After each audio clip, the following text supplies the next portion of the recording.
আর ময়নারা সবাই এই যে পানি রেডি, এই যে মাংস রেডি, এই যে ভাত রেডি। আমার ময়না, কালু তুমি ওর কাছে যাবে না, বসো। সবাই রেডি, আমার সোনার ময়না পাখিরা রেডি হয়ে গেছে, খাবারও রেডি হয়ে গেছে। এই যে মেরে দিছো কেন? এদিকে আসো কালু, কালু ওদিকে যাও, মানে বসো। হ্যাঁ, চুপ করে বসো, ফাইট করবা না, একদম ফাইট চলবে না, চুপচাপ বসো। এটা কি রে, এটা কি রে? আমার মানিক আসছে এখানে। আমার মানিক কখনোই আসে না। বন্ধুরা, এই পৃথিবীতে একটি কথা চরম সত্যি আছে, সেটা হচ্ছে বিশ্বাসঘাতককে কখনো দুইবার বিশ্বাস করবেন না। বন্ধুরা, যারা আজকের আমার এই ভিডিওটা দেখবেন আমার চ্যানেল থেকে, দয়া করে চ্যানেলটাকে সাবস্ক্রাইব করে দিবেন। আর যারা ফেসবুক পেজ থেকে দেখবেন, আমার পেজটাকে ফলো করে দিবেন। যারা টিকটক থেকে দেখবেন, টিকটক থেকে ফলো করে দিবেন। ফাইট করো না বাবু, বসো, সবাই বসো। এখানে বসো তো দেখি ময়নারা, এখানে কে কে বসে? এখানে বসো, বসো বাবু, বসো। বসো, একটু ঠান্ডা হইতে দাও, বসো। হইচই করলে কিন্তু দিব না আম্মু খাবার, ঠিক আছে? আম্মু কিন্তু খাবার দিব না দুষ্টুমি করলে। আসো সুন্দর বাবু, সুন্দর বাবু এখানে আসো। এই সুন্দরকে এদিকে দাও তো, আর হালুমকে এদিকে দাও।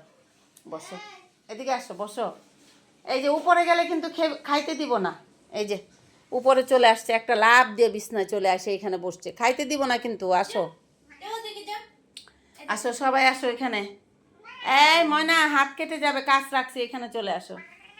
বন্ধুরা, আমরা হচ্ছে কি করি জানেন? যেমন ধরেন, একজন মানুষের সঙ্গে আমার জ্ঞানজাম হলো, বা একজন মানুষের সঙ্গে আমার ঝামেলা হলো, সেক্ষেত্রে একজন মানুষ আমার সঙ্গে বিশ্বাসঘাতকতা করলো, একজন মানুষ আমাকে ঠকালো। বসো, আমরা কিন্তু এই কথাটা বলি যে ক্ষমা হচ্ছে মহত্বের লক্ষণ। এই কথাটা আমরা কিন্তু সবাই বলি। মানুষ, কালু তুমি এখানে বসবে, তুমি এখানে বসবে, কথা বলতেছি আম্মু, বসো। চুপ করে বসো, নাহলে কিন্তু তোমাকে ফাইট করতে দিব না আমি, বসো, মাইট দিব। আমরা কিন্তু এই কথাটা বলি যে ক্ষমা মহত্বের লক্ষণ, ক্ষমা করে দিতে হয়। কিন্তু যে মানুষটা আপনার সঙ্গে বিশ্বাসঘাতকতা করেছে, যে মানুষটা আপনার সঙ্গে বেইমানি করেছে, সেই মানুষটাকে আপনি কি করে ক্ষমা করবেন? আপনার মন থেকে কি ক্ষমাটা আসবে? আপনি কি ক্ষমা করে আবার তার সঙ্গে পথ চলতে পারবেন? কখনোই পারবেন না। কারণ আপনি ভালো করে জানেন আপনার সঙ্গে কি হয়েছে।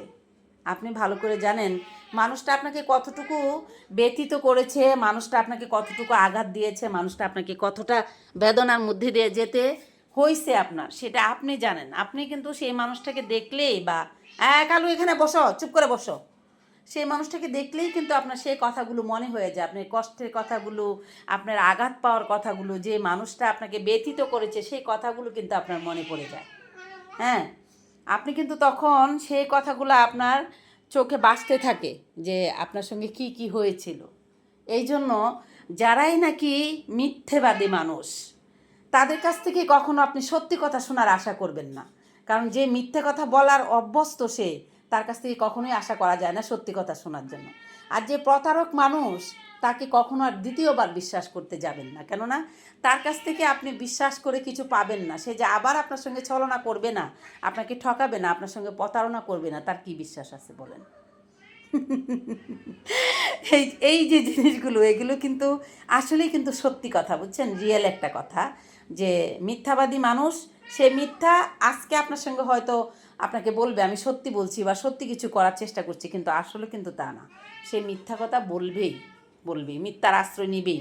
আর যে প্রতারণা করে অভ্যাস, সে আপনার সঙ্গে প্রতারণা আজকে করছে না, কালকে কিন্তু ঠিক আপনার সঙ্গে প্রতারণা করবে।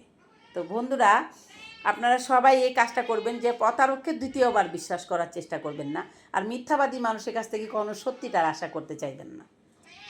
ফাইট করো না কেউ। তো এই জিনিসগুলো যে মানুষগুলোর সঙ্গে ঘটে, সেটি কিন্তু একবারে সত্যি, একবারে বাস্তব, একবার রিয়েলিটি। এখানে কোনো বানানো কথা নাই। আর এখানে আপনি যে কথাগুলো আমি বলছি, সেটি কিন্তু 100% সত্যি কথা। এগুলোর থেকে একটু সতর্ক থাকার চেষ্টা করবেন। আর যারা মহত্বের লক্ষণ দেখিয়ে বলবে যে একটা মানুষ আপনার কাছে ক্ষমা চেয়েছে, তাকে ক্ষমা করে দেওয়া উচিত, কিন্তু ক্ষমা করে দেন আপনি মন থেকে, কিন্তু তার সাথে আবার দ্বিতীয়বার তাকে বিশ্বাস করতে যাবেন না। ক্ষমা করে দেওয়া উচিত, ক্ষমা করে দিলাম, কিন্তু তাকে আর বিশ্বাস করব না দ্বিতীয়বার। এটাই হচ্ছে কথা। আর যে মানুষটা একবার আপনার জীবন থেকে চলে গেছে তো গেছে, তাকে আবার জীবনে ফিরিয়ে আনার চেষ্টা আর করার দরকার নেই, কারণ সে তাকে ফিরিয়ে আনলে সে আবারও আপনাকে ছেড়ে চলে যাবে। তো বন্ধুরা সবাই ভালো থাকবেন। আমার ময়নাদের ভিডিওটা বেশি বেশি করে শেয়ার করে দিবেন। আমার মাংস ঠান্ডা হয়ে এই মুখ পুড়ে যাবে, মুখ পুড়ে যাবে, মুখ পুড়ে যাবে, একবারে গরম মাত্র রাখছি, একটু ঠান্ডা হইতে দাও, আম্মু রেডি করে দিচ্ছি। আমার ময়নাদেরকে খাবার রেডি করে দিচ্ছি, আমার ময়নারা খাবে এখন। তো বন্ধুরা আপনারা সবাই ভালো থাকবেন।